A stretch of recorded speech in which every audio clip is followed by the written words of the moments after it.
Bonjour à tous, c'est Prof et Geek, je suis très heureux de vous retrouver pour une nouvelle vidéo. Je vous ai parlé le mois dernier du nouveau Saint Seiya qui devait arriver chez l'éditeur Kurokawa.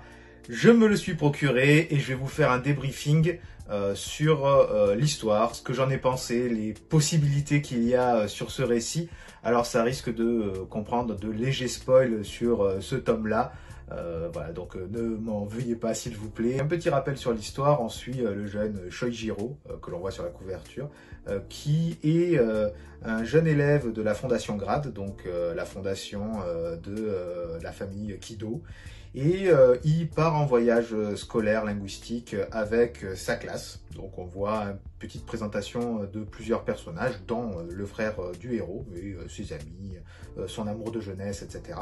Et il y a un incident, le bateau est touché et le jeune homme va décéder. Il se réveille un peu plus tard à Élysion, donc dans le domaine des dieux, et on apprend qu'il a été choisi pour être le spectre de la Wyvern, donc un des trois juges des enfers, un proche de Hadès, le seigneur des enfers. Je vous avais parlé dans la précédente vidéo de ma peur de voir de nouveau la guerre Hadès contre Athéna, qu'on a vu dans la saga originale, dans Lost Canvas qui était l'arc central, etc.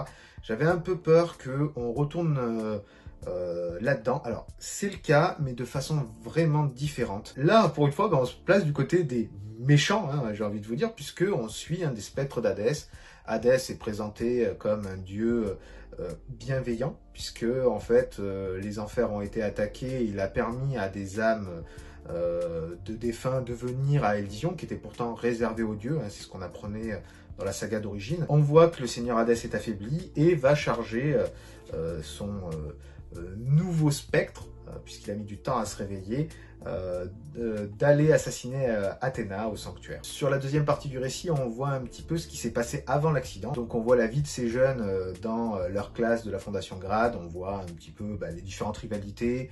On voit également qu'il y a déjà 2-3 petites choses qui se passent. Le jumeau du héros principal a un rôle à jouer, il y a d'autres personnages qui arrivent, et on voit en fait comment la trame se met en place petit à petit. Si je dois juger ce tome, je trouve vraiment que c'est différent des Saint Seiya précédents. D'habitude, on a le héros qui s'entraîne, qui gagne son armure, etc.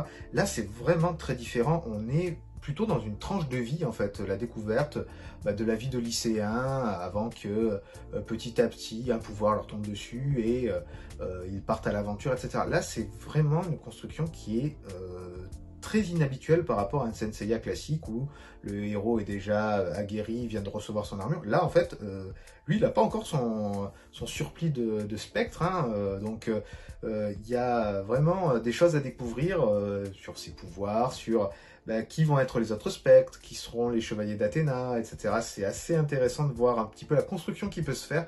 Alors, je vais spéculer sur des tomes à venir, parce que je sais que pour l'instant, il y a 3-4 tomes qui sont sortis au Japon. Je n'ai pas lu de spoil sur ce qui va se passer, donc je ne peux que supposer. Et je trouve que c'est pas mal. La fin, je m'attendais vraiment pas à ça.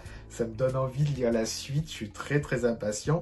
Il y a des liens qui se font avec la saga d'origine, sûrement Next Dimension aussi. J'ai pas encore lu, donc je vais peut-être m'y atteler d'ici là.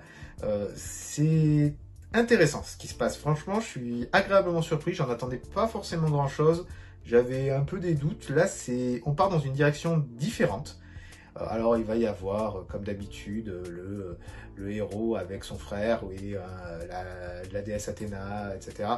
On retrouve un peu le triangle qu'on avait dans Lost Canvas, mais vraiment d'une façon différente. Et là, du coup, on est de l'autre côté de la barrière. On n'est pas côté Athéna, on est côté spectre. Donc c'est vraiment intéressant. Je suis vraiment très surpris et j'attends impatiemment la suite. Je ne peux que conseiller la lecture de Darkwing à tous ceux qui aiment Saint Seiya. Je n'avais pas vu, mais entre le Saint et le Seiya dans le titre, il y a une Wyvern au lieu de l'étoile rouge classique. La couverture, elle en jette, hein, voilà, on voit le surplis du spectre d'Hadès, c'est cool. Ce qui est intéressant, c'est que pour une fois aussi, là on n'a pas un clone de Saori Kido en Athéna, un clone de tel chevalier sur tel personnage, etc. Voilà, les visages changent. Ça, c'était le reproche que j'avais fait à Lost Canvas. Là, c'est différent. Alors, c'est sûrement un univers parallèle, puisque ça a l'air d'être une époque assez moderne, quand même assez proche de la saga d'origine qui se passe dans les années 80-90. Donc, on est très loin de la guerre sainte, enfin, de la future guerre sainte qui sera plutôt dans les années 2180, etc., 2200. Là, on est vraiment sur quelque chose de différent, peut-être un univers parallèle. Voilà, il y a beaucoup de questions que je me pose. Je suis très hypé. Je remercie Kurokawa de nous sortir ça. J'espère que les prochains tomes vont arriver rapidement. Comme je vous avais expliqué, le rythme de parution au Japon avait été assez ralenti avec le Covid, donc j'espère qu'ils vont produire du contenu rapidement pour que on n'ait pas un gros décalage et qu'on n'ait pas un tome par an ou un tome tous les 6 mois ou 8 mois ou 10 mois, parce que ça serait vraiment dommage.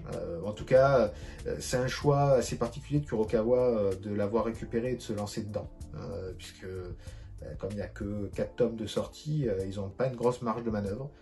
À voir, en tout cas, je recommande le nouveau Senseiya Darkwing en tout cas. La vidéo touche à sa fin, j'espère qu'elle vous aura plu. Si c'est le cas, n'hésitez pas à vous abonner à la chaîne, à activer la cloche des notifications pour être prévenu de la sortie des nouvelles vidéos. N'hésitez pas également à mettre des pouces, des commentaires.